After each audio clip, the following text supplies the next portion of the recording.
Hi. Thank you.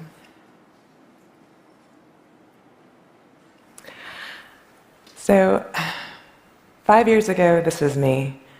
I was a Ph.D. student at Harvard, and I loved to travel. I had just gotten engaged to marry the love of my life. I was 28, and like so many of us when we are in good health, I felt like I was invincible. Then one day I had a fever of 104.7 degrees. I probably should have gone to the doctor, but I'd never really been sick in my life. And I knew that usually if you have a virus, you stay home and you make some chicken soup, and in a few days everything will be fine. But this time it wasn't fine. After the fever broke, for 3 weeks I was so dizzy, I couldn't leave my house. I would walk straight into door frames. I had to hug the walls just to make it to the bathroom. That spring I got infection after infection. And every time I went to the doctor, he said there was absolutely nothing wrong. He had his laboratory tests, which always came back normal.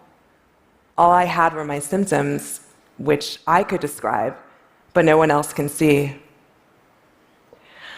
I know it sounds silly, but you have to find a way to explain things like this to yourself. And so I thought maybe I was just aging.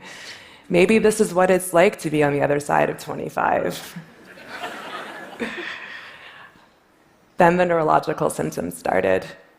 Sometimes I would find that I couldn't draw the right side of a circle. Other times I wouldn't be able to speak or move at all. I saw every kind of specialist: infectious disease doctors, rheumatologists, endocrinologists, cardiologists. I even saw a psychiatrist. My psychiatrist said, "It's clear you're really sick, but not with anything psychiatric. I hope they can find out what's wrong with you." The next day, my neurologist diagnosed me with conversion disorder. He told me that everything, the fevers, the sore throats, the sinus infection, all of the gastrointestinal, neurological, and cardiac symptoms were being caused by some distant emotional trauma that I could not remember. The symptoms were real, he said, but they had no biological cause. I was training to be a social scientist. I had studied statistics, probability theory, mathematical modeling, experimental design. I felt like I couldn't just reject my neurologist's diagnosis. It didn't feel true, but I knew from my training that the truth is often counterintuitive, so easily obscured by what we want to believe. And so I had to consider the possibility that he was right. That day, I ran a small experiment. I walked back the 2 miles from my neurologist's office to my house, my legs wrapped in this strange, almost electric kind of pain. I meditated on that pain, contemplating how my mind could have possibly generated all this. As soon as I walked through the door, I collapsed. My brain and my spinal cord were burning. My neck was so stiff, I couldn't touch my chin to my chest. And the slightest sound, the rustling of the sheets, my husband walking barefoot in the next room, could cause excruciating pain. I would spend most of the next 2 years in bed. How could my doctor have gotten it so wrong? I thought I had a rare disease, something doctors had never seen. And then I went online and found thousands of people all over the world living with the same symptoms, similarly isolated, similarly disbelieved. Some could still work, but had to spend their evenings and weekends in bed just so they could show up the next Monday. On the other end of the spectrum, some were so sick they had to live in complete darkness, unable to tolerate the sound of a human voice or the touch of a loved one. I was diagnosed with myalgic encephalomyelitis. You've probably heard it called chronic fatigue syndrome. For decades, that's a name that's meant that this has been the dominant image of a disease that can be as serious as this. The key symptom we all share is that whenever we exert ourselves, physically, mentally, we pay, and we pay hard. If my husband goes for a run, he might be sore for a couple of days. If I try to walk half a block, I might be bedridden for a week. It is a perfect custom prison. I know ballet dancers who can't dance, accountants who can't add, medical students who never became doctors. It doesn't matter what you once were. You can't do it anymore. It's been 4 years, and I've still never been as well as I was the minute before I walked home from my neurologist's office. It's estimated that about 15 to 30 million people around the world have this disease. In the US, where I'm from, it's about 1 million people. That makes it roughly twice as common as multiple sclerosis. Patients can live for decades with the physical function of someone with congestive heart failure. 25% of us are homebound or bedridden, and 75 to 85% of us can't even work part-time. Yet doctors do not treat us, and science does not study us. How could a disease this common and this devastating have been forgotten by medicine? When my doctor diagnosed me with conversion disorder, he was invoking a lineage of ideas about women's bodies that are over 2,500 years old. The Roman physician Galen thought that hysteria was caused by sexual deprivation in particularly passionate women. The Greeks thought that the uterus would literally dry up and wander around the body in search of moisture, pressing on internal organs. Yes. Causing symptoms from extreme emotions to dizziness and paralysis. The cure was marriage and motherhood. These ideas went largely unchanged for several millennia until the 1880s, when neurologists tried to modernize the theory of hysteria.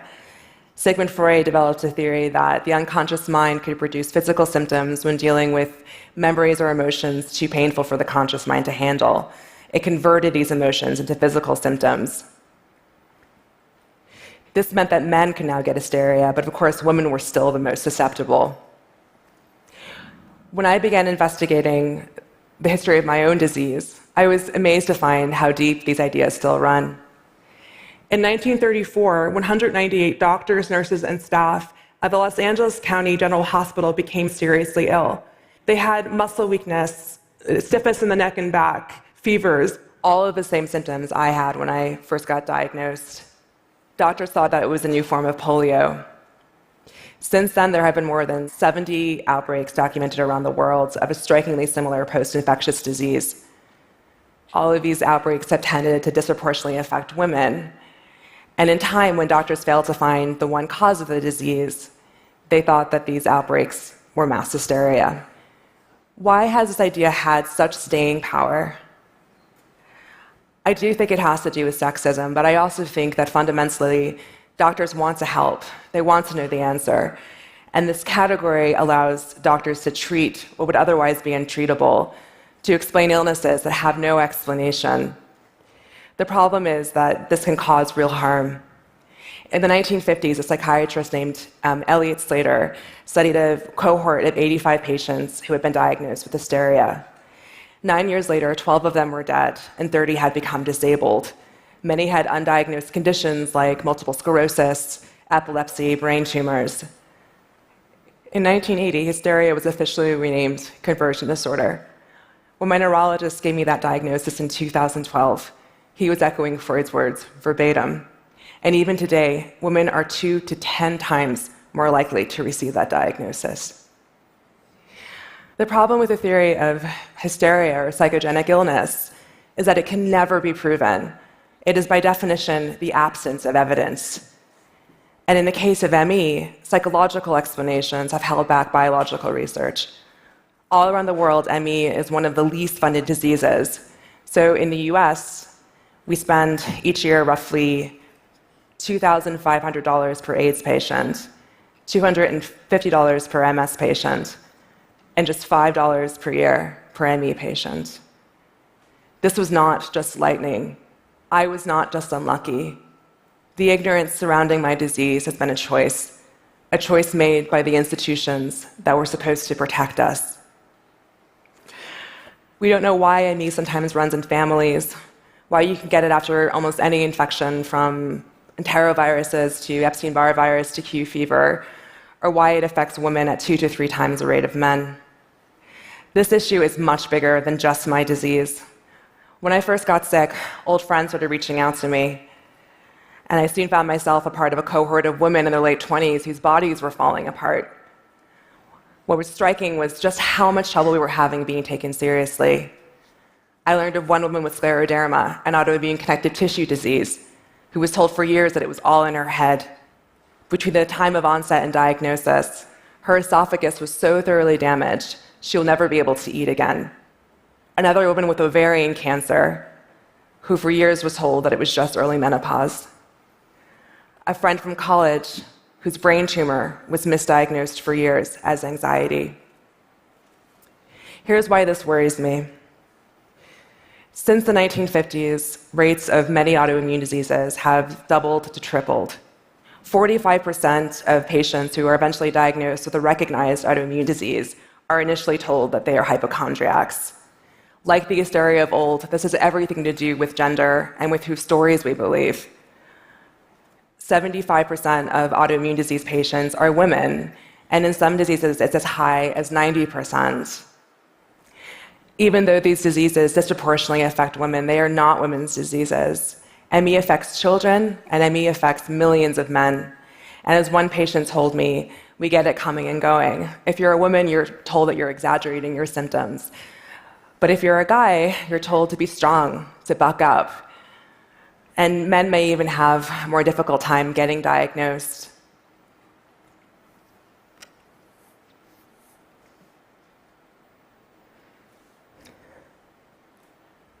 My brain is not what it used to be.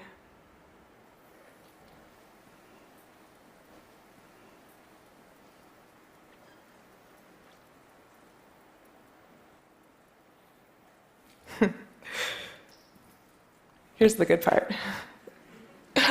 Despite everything, I still have hope. So many diseases were once thought of as psychological until science uncovered their biological mechanisms. Patients with epilepsy could be forcibly institutionalized until the EEG was able to measure abnormal electrical activity in the brain. Multiple sclerosis could be misdiagnosed as hysterical paralysis until the CAT scan and the MRI discovered brain lesions. And recently, we used to think that stomach ulcers were just caused by stress until we discovered that H. pylori was the culprit. ME has never benefited from the kind of science that other diseases have had, but that's starting to change. In Germany, scientists are starting to find evidence of autoimmunity, and in Japan, of brain inflammation. In the US, scientists at Stanford are finding abnormalities in energy metabolism that are 16 standard deviations away from normal. And in Norway, researchers are running a phase 3 clinical trial on a cancer drug that in some patients causes complete remission. What also gives me hope is the resilience of patients. Online, we came together and we shared our stories. We devoured what research there was. We experimented on ourselves. We became our own scientists and our own doctors because we had to be. And slowly I added 5% here, 5% there, until eventually, on a good day, I was able to leave my home. I still had to make ridiculous choices. Will I sit in the garden for 15 minutes, or will I wash my hair today? But it gave me hope that I could be treated. I had a sick body, that was all. And with the right kind of help, maybe one day I could get better. And I came together with patients around the world, and we started to fight. We have filled the void with something wonderful, but it is not enough. I still don't know if I will ever be able to run again, or walk at any distance, or do any of those kinetic things that I now only get to do in my dreams. But I am so grateful for how far I have come. Progress is slow, and it is up, and it is down. But I am getting a little better each day. I remember what it was like when I was stuck in that bedroom, when it had been months since I had seen the sun. I thought that I would die there, But here I am today with you, and that is a miracle. I don't know what would have happened had I not been one of the lucky ones, had I gotten sick before the internet, had I not found my community. I probably would have already taken my own life, as so many others have done. How many lives could we have saved decades ago if we had asked the right questions? How many lives could we save today if we decide to make a real start? Even once the true cause of my disease is discovered, if we don't change our institutions and our culture, we will do this again to another disease. Living with this illness has taught me that science and medicine are profoundly human endeavors. Doctors, scientists, and policymakers are not immune to the same biases that affect all of us. We need to think in more nuanced ways about women's health. Our immune systems are just as much a battleground for equality as the rest of our bodies. We need to listen to patients' stories, and we need to be willing to say, I don't know. I don't know is a beautiful thing.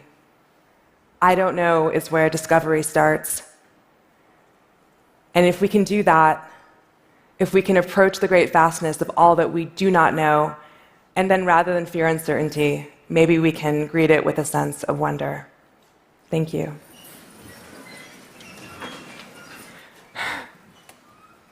Thank you.